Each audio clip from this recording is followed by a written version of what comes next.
If you're sleeping on Gruner Veltliner because you're stuck in an endless cycle of Sauvignon Blanc and Pinot Grigio, you're missing out on a hell of a grape, and I'm going to tell you why. It's Pocket Wine School.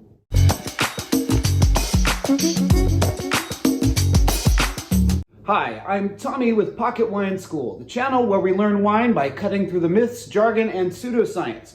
Right now we're talking about Gruner Veltliner, a grape which only sounds like your tongue is falling down a staircase. And if you want bottle suggestions and pairing ideas, stick around till the end.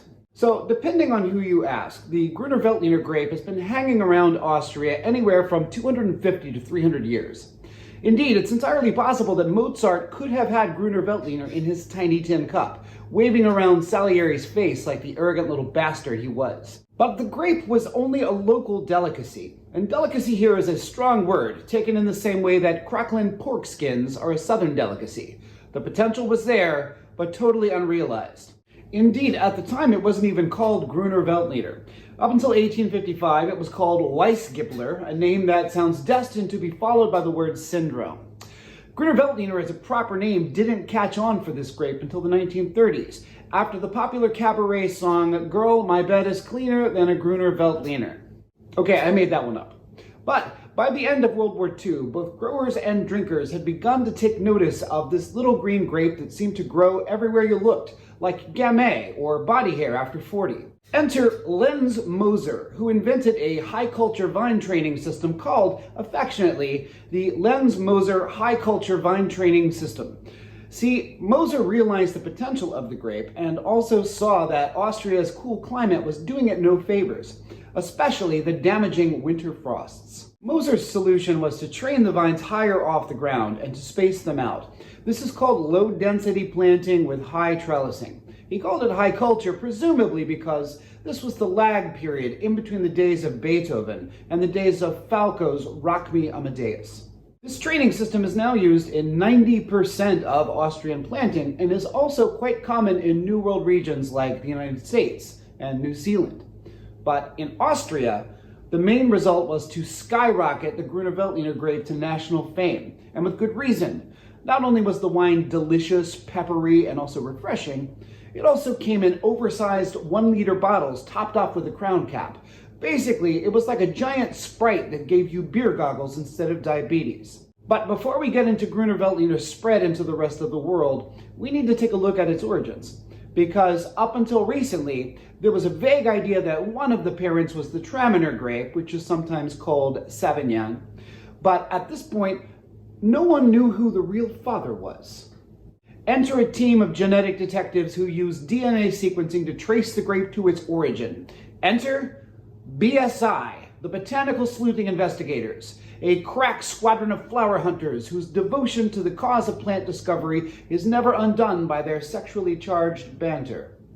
Yeah, that's totally not real. But the DNA investigation itself was, and in 2005 the missing parent was identified as the St. Georgener vine of Burgenland, Austria. This was a single vine estimated at being centuries old.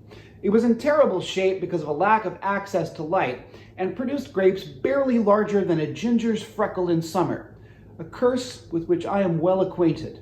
St. Georgener had been discovered in 2000 and turned out to be the only one of its kind in existence. This was quite a find, but the human race being what it is, the vine was first vandalized in 2009 when some unknown assailants cut off its eyes, which sounds horrifying until you realize that the eyes are just little rings that fasten the vine to a trellis, not a torture scene from a Saw movie.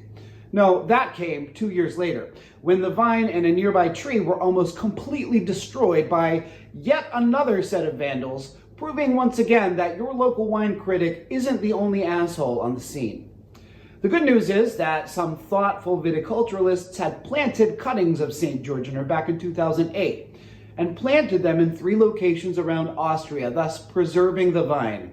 The even gooder news is that the original vine itself recovered, sprouted grapes, and in 2013 produced its first wine through a process called microvinification if you're a wine scientist, or small batch if you're a craft beer hippie.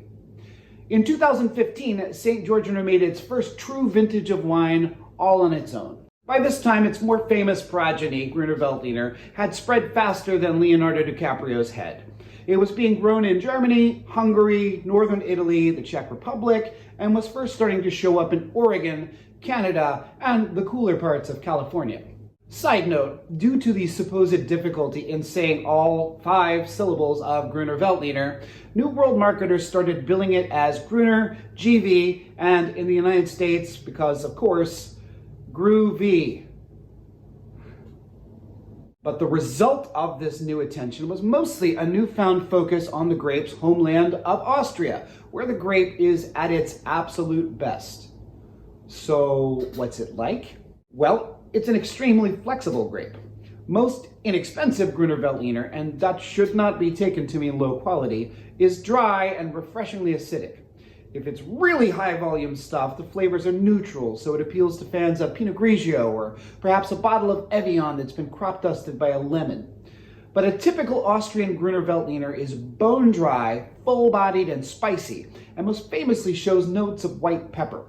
There are also very low volume, highly concentrated wines made from Gruner Veltliner that are capable of aging for half a decade or so.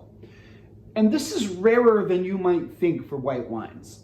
All that said, the main reason you should be drinking Gruner Veltliner rather than yet another Sauvignon Blanc or Pinot Grigio is because it is a famously food-flexible white wine.